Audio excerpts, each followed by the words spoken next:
Good afternoon, everybody, and welcome to the Stony Brook University College of Arts and Sciences preview session. I am Amanda Mills, the Assistant Director of Admissions for Stony Brook, and I have a few housekeeping notes before we begin. First, please use the Q&A feature to ask our speaker any questions, and we will answer them at the end of the presentation. Second, note that this session is being recorded and will also be available on the admissions YouTube page soon. And lastly, there are a variety of topics that will be covered during the next few weeks for these College of Arts and Sciences preview days, and we encourage you to join us for any that interest you. Today's session, titled Writing for a Better Life, is presented by Dr. Robert Kaplan, Associate Director of the Program in Writing and Rhetoric at Stony Brook. Please join me in welcoming Professor Kaplan. Great, thank you so much, Amanda. And thank you, all of you who I can't see at the moment, for coming to today's presentation. As Amanda said, I am the Associate Director of the Program in Writing and Rhetoric. What I'm going to talk about today for hopefully no more than half an hour, maybe less, is Stony Brook's writing requirement and why Stony Brook, like every college and university, has a writing requirement, and how writing is an essential skill that will help you both in college and after you graduate, whether you go directly into the job market or whether you go to graduate or professional school first. So here's the agenda that I'm going to hopefully stick to for today's presentation. First, I'm going to talk about why Stony Brook has a writing requirement. And then I'm going to go in reverse order. I know none of you are even in college yet, and I'm already going to talk about writing after you've graduated. So if you can put yourself in fast forward in your life and think about 4 or 5 years from now, when you are graduating from Stony Brook and thinking about what you want to do next, I'm going to talk about that first, and then I will go back in time to talk about the kinds of writing that you will do in college and what Stony Brook's writing requirement is and how it will help you both with the writing you do in college and the writing that you do after college.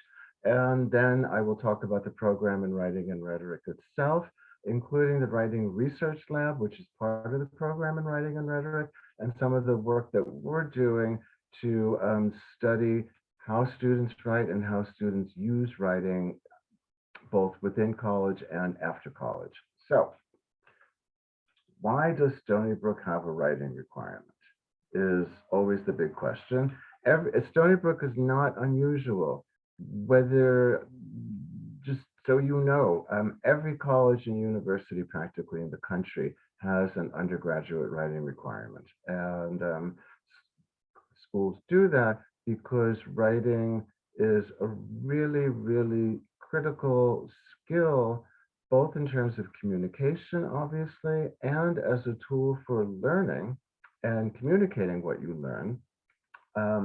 So schools all over the country want to ensure that their undergraduate students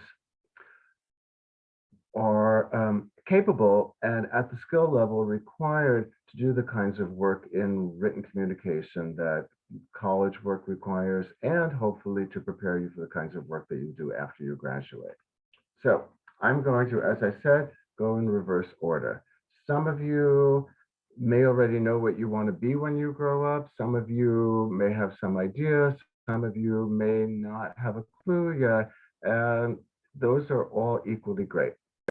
Some of you will decide at some point that whether it's right after undergraduate school or later on, that you want to go to some form of graduate or professional school. And while you're there, depending on the kind of program you're in, you will be doing lots of different types of writing. You will be writing all sorts of different kinds of papers. These are just some examples I put together. You will be writing papers, predominantly, but not necessarily exclusively, research papers. and they will probably be much longer and more in-depth and involved in the kinds of papers you will write as an undergraduate, although you will write some pretty significant ones in your undergraduate years as well. If you're going to a science program or medical school or nursing school or PA school or things like that, you will likely write lab reports. You will likely write case studies. You will potentially be doing field research and have to write up notes and then write up the notes afterwards. If you're going to a master's program or a PhD program or both, because sometimes people do a master's and then a PhD, you will definitely have to write a thesis. And if you do a master's program, you'll write a master's thesis. If you do a PhD program after that, you will in addition write a PhD thesis. All of these kinds of writing that you will do, the more you can prepare yourself and learn how to do it well in your undergraduate years, you will be in better shape when you get to your graduate career. If you're going out on the job market right away after Stony Brook, or if you're going on the job market after you finish a graduate or professional degree, employers are always looking for potential employees with excellent communication and critical thinking skills. And before I go to the next slide, I would just like to share a little personal story that's not on here. Um, for those of you who don't know what you want to be when you grow up, I was one of you. I graduated from undergraduate school and vowed I was never going to step foot in another academic campus ever again for the rest of my life. And I held to that for about 12 years and then gave in and went back to graduate school. And during that time, I supported myself. I did a lot of freelance work and a lot of part-time work, and I supported myself doing a lot of document production, meaning I was a typist on computers and I was typing up, working in what's called word processing centers, and we would type up documents for lawyers and bankers and all sorts of other people. And because I had good writing skills, I could fix written and grammar and punctuation errors as I was typing and as I was editing their work. And so I always had a lot more work than I actually wanted to have because people kept on wanting me to stay, simply because I had excellent written communication skills and critical thinking skills. So don't think of them just as something that you need to, a hoop that you need to jump through in order to graduate. Think of them as part of your toolbox that you can present to potential employers as something that helps you stand out from other potential employees. And the reason I say that is as follows. There are two big organizations that on a regular basis survey potential employers about what they're looking for in potential employees. And this is the result of a survey done by NACE, NACE, which is the National Association of, essentially, of career centers. And Stony Brook has a really wonderful career center.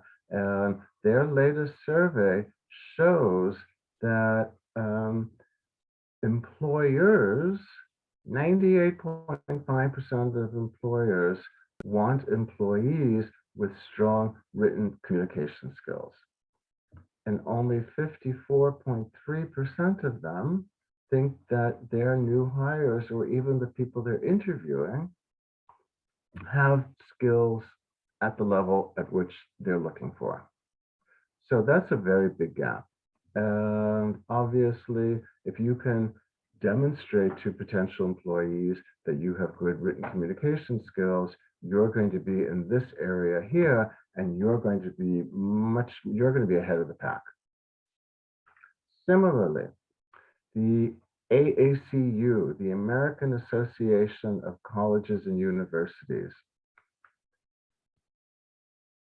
every couple of years does a survey of potential employees of what they are looking for of potential employers, of what they're looking for in potential employees. And you can see here the ability to communicate in writing. 54% of potential employers think it is very important, and 36% think it's somewhat important, which is almost all of them. Okay, only 10% of potential employers think that strong written communication skills are not at all important. Similarly, they found that no matter how important potential employers thought written communication skills were, that a smaller percentage of potential employees were well prepared. So the gap is smaller than the gap on the previous survey. For any of you who've done any survey research, you'll know that that often happens. People ask slightly different questions. They do the surveys at different times. They work with different employers. Things like that can affect the results a little bit, but both surveys demonstrate that they're even 10%. It's a smaller gap than 40%, but it's still a significant gap. And so clearly, employers are looking for potential employees with good written communication skills, and a much smaller percentage of them think that the people that they're interviewing have those skills. So the more you can develop those skills, the more you put yourself forward as someone who they are going to want to potentially hire, which is the ultimate goal. So, why are writing skills important if you don't want to be a writer? I'm going to assume that all of you have an unwritten novel in your computer hard drive somewhere, or an unfinished novel in your computer hard drive somewhere, but that doesn't mean you ultimately want to be a writer. However, it's really important to note how strong writing skills relate to all sorts of other aspects of professional life.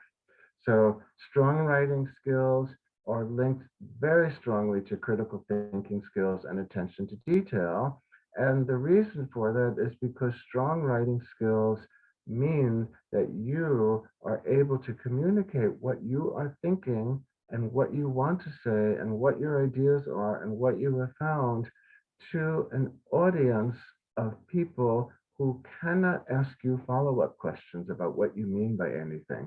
So you are thinking about your audience as you are writing, and you are being really specific and detailed in both what you're trying to say and elaborating on how you're saying it in order to make sure that your audience, who you don't see, understand what you are trying to say and understand the connections that you are making between your different ideas. If you do that, I can guarantee that that's going to lead to all sorts of promotional opportunities and potential leadership roles, as well as professional reputation and respect. Strong written communication skills will take you a long way. And I'm not just saying that because I'm biased as the associate director of the writing program. As those employer surveys demonstrate, that's what people are looking for. So, examples of what you might need to do in writing, in the job, even though you don't think of yourself as a writer or as a professional writer. If you want to go into computer program and you're coding, okay, you might need to document a process and methodology to make it easier for a new employee to understand. How are you going to do that? Through documentation and writing.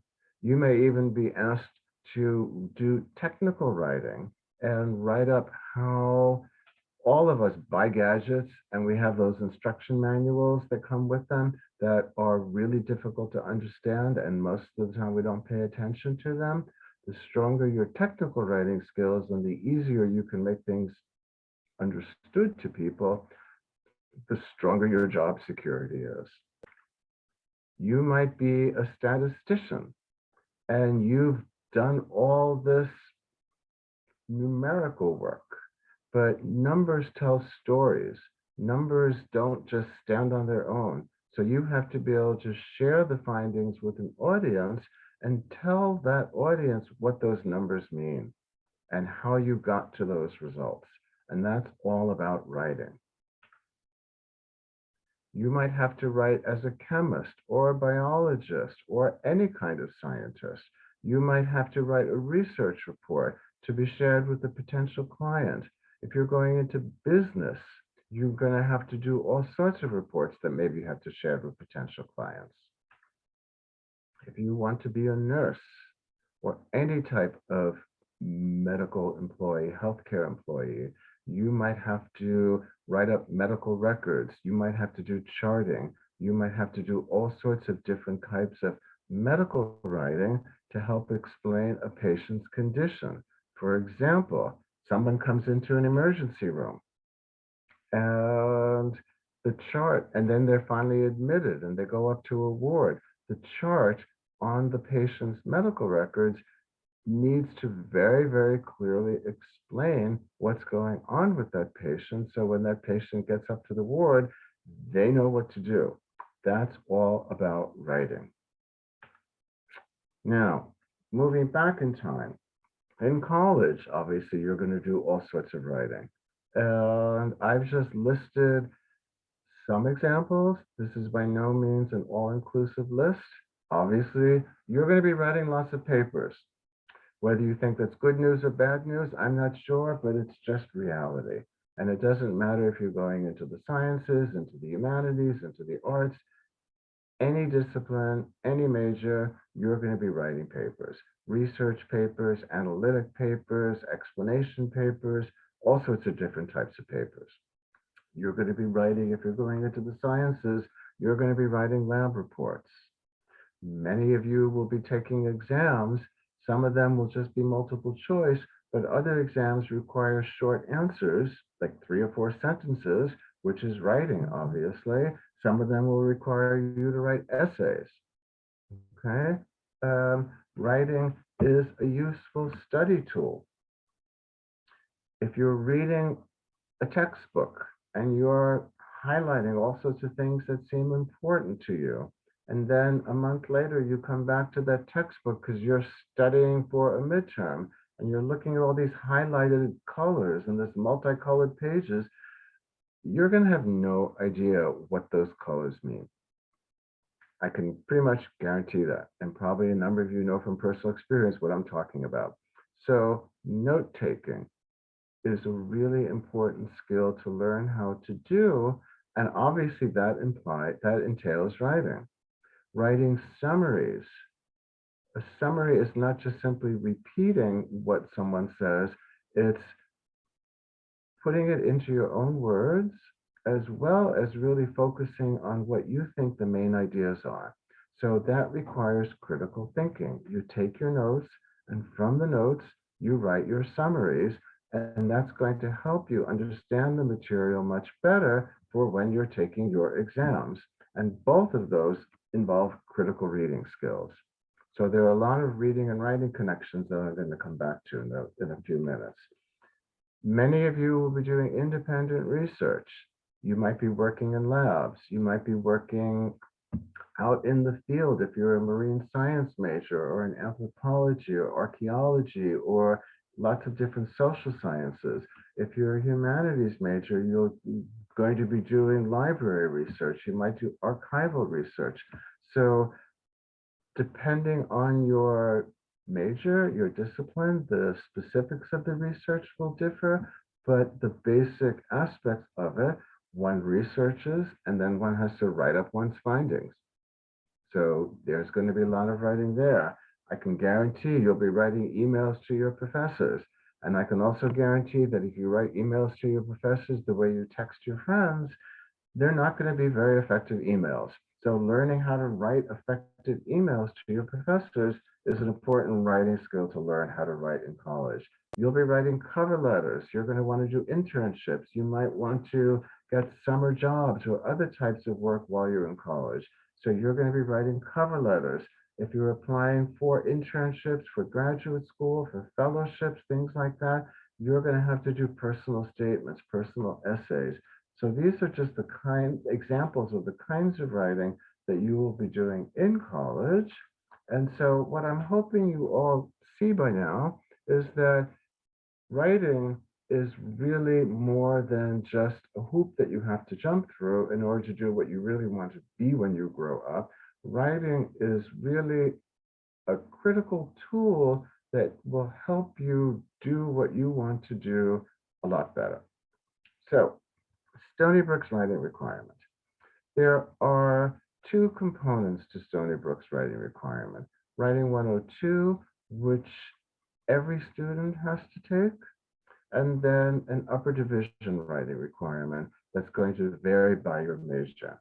And writing 102, as I've written here, is offered by the program in writing and rhetoric. And then the upper division writing requirement, as I said, each department offers their own courses for this SBC. I'm assuming and hoping that most of you at this point are familiar with the SBCs. It's essentially Stony Brook's general education writing requirements. There's lower division general education requirements and upper division general education requirements. And so writing 102 meets this particular WRT SBC, the lower division general education writing requirement, and each department meets the upper division ones. So the program in writing and rhetoric, which I want to spend a few minutes on because I'm biased because that's my department, okay? We have a website like every other department at Stony Brook, and here's the URL for it, and you can find out a lot more information about us and the courses that we offer and the minors that we offer, which I'll talk about in a minute. If you're on campus, this is our office, this is our phone number, and Adam Schulteis is the staff assistant. You can email him with any questions that you have. So, writing 102. This is literally copied from the undergraduate bulletin. And it's just what I want to talk about briefly is an overview of what the course is. The writing program is the only, writing 102, I should say, is the only course on campus that meets the WRT SBC, which means every Stony Brook student has to take this. And what the course does is, as it says here, it's a study of strategies for extended academic writing assignments, including critical analysis, arguments, and multi-source college-level research essays, okay? And what that means and what Writing 102 does is two different things. The course will teach you specific skills, okay? It will teach you effective writing strategies for different genres of writing. And by genres of writing, I mean different types of writing. You will do research writing. You will do analytic writing. You might do other types of writing depending on the individual course, but all courses will teach you research writing and how to analyze the research that you're finding to fit into some type of argument that you're making. You will learn about critical reading skills, going back to what I was saying earlier about note-taking and the relationship between reading and writing to help you understand the material that you are learning that much better, whether it is the material you are reading in Writing 102 or whether it's material that you're reading in your other courses. And this is what I want to talk about, writing transfer. It's a very, pardon me, it's a very unglamorous term, but essentially what it means, and this is why colleges and universities all around the country, including Stony Brook, have a writing requirement. What it means is that you will be able to take what you learn in Writing 102 about writing, about research, about reading, about those reading-writing connections, and apply what you've learned to your other courses and apply what you've learned to your professional work, whether it's right after college or whether it's when you go on to graduate school, if that's what you do.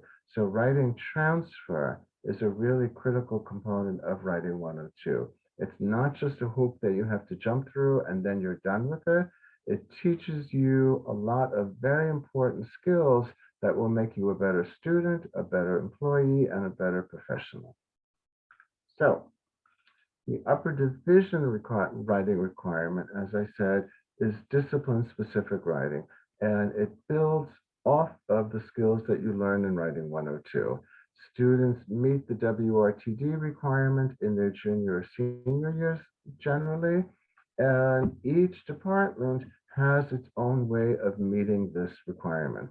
Some departments have specific courses that are certified WRTD, and other departments don't have specific courses, but they require students to take papers that they've written for upper division courses in that major, revise them, and then submit them to a panel of faculty who review those papers and decide whether or not the students have sufficiently met this requirement or whether the students need to do more work revising those papers to meet the requirement. So there's a real progression from writing 102 to the WRTD requirements to what happens after you graduate. Now, what I want to talk about is what the writing program itself offers. As I said, we offer writing 102, and it's the only course at Stony Brook that meets the WRTD SBC. We also offer 2 minors. We don't have a major, but we have 2 minors, one in writing and rhetoric and one in professional writing. Both minors require writing 102. And the reason I want to stress that is because everybody has to take writing 102. So what that means is when you pass writing 102, you are already well on your way to completing the requirements for either of these 2 minors. And there's no requirement that you declare either of these minors, but I do want to say, given that writing is a really important skill for a lot of you, for what you're going to be doing later on, I want to encourage all of you to think about it. And I can certainly attest, and I'll come back to that in a few minutes, that students who complete one of the minors generally do very well in all sorts of other ways. So the requirements for the minor in writing and rhetoric. It's an 18 credit minor. Writing 102 is the only required course. And then you can take any 5 upper division writing courses in any order that you want to take them. None of that matters. The only thing that matters is that by the time you graduate, you've had all 5 of those upper division courses in addition to writing 102. In addition, for those of you who are majoring in a major that has a WRTD course, you can take that course and use that as one of those 5 required upper division WRTD courses. So it's a very flexible minor for students who are interested in developing their writing skills, but are in majors that have a lot of requirements within that major, and they don't have a lot of flexibility. For students who have a little bit more flexibility, we also offer a minor in professional writing. It's 21 credits rather than 18. Writing 102 is still a required course, and then 6 upper division courses rather than 5.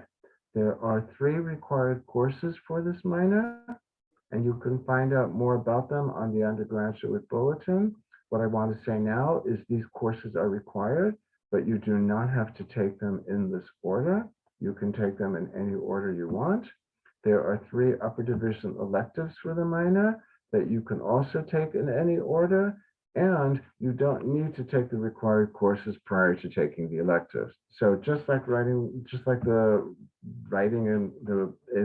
minor in writing and rhetoric, there is a fair amount of flexibility with the professional writing minor. Yes, you have to take these courses, but the only requirement is that you take them all by the time you graduate. So I want to close by talking a little bit about the Writing Research Lab. I am the founding co-principal investigator of the Writing Research Lab, which is affiliated with the writing program. And we're a fairly new lab, so a lot of our work is still underway. But what we do is we work with Stony Brook faculty at both the undergraduate and we're starting to work at the graduate level. We're working with faculty who are very interested in making their courses more writing specific to use writing as a tool for learning. So for example, I'm working with some of the biology faculty on some undergraduate upper division biology courses.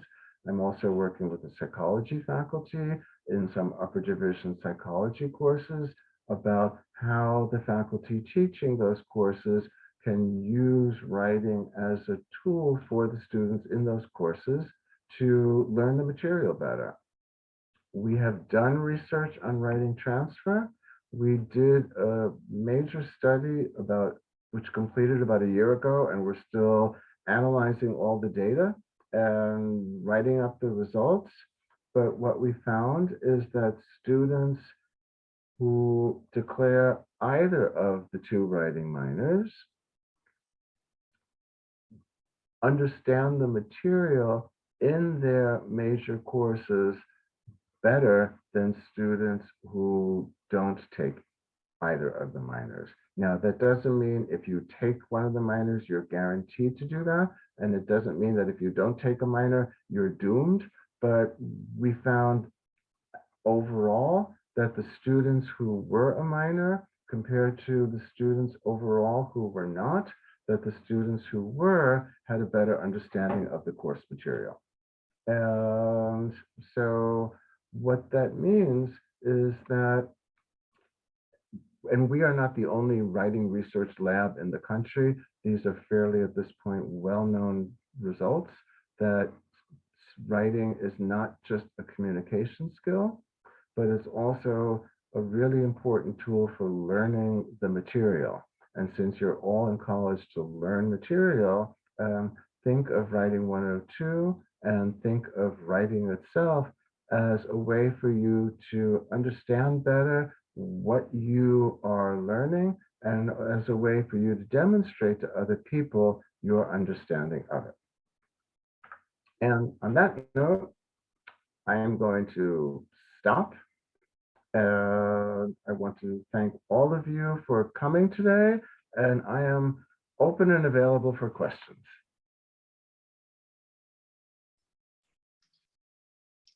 Thank you so much, Dr. Kaplan. If any of our attendees have any questions, I'm going to give you the option to raise your hand if you'd like to unmute and ask a question, or you're more than welcome to put a question in the Q&A feature.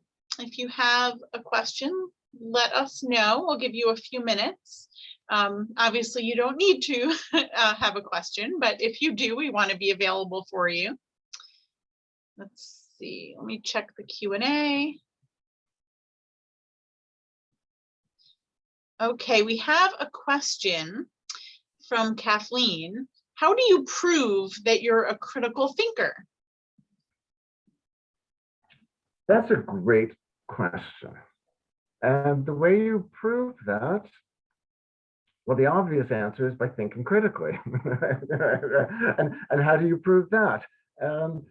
So I'm going to put aside oral communication because obviously if you're talking to somebody and you want to explain some idea that you have or some connection that you're making between things, if they're not understanding what you're saying, they can stop you and say, can you elaborate on that? I'm not following what you're saying.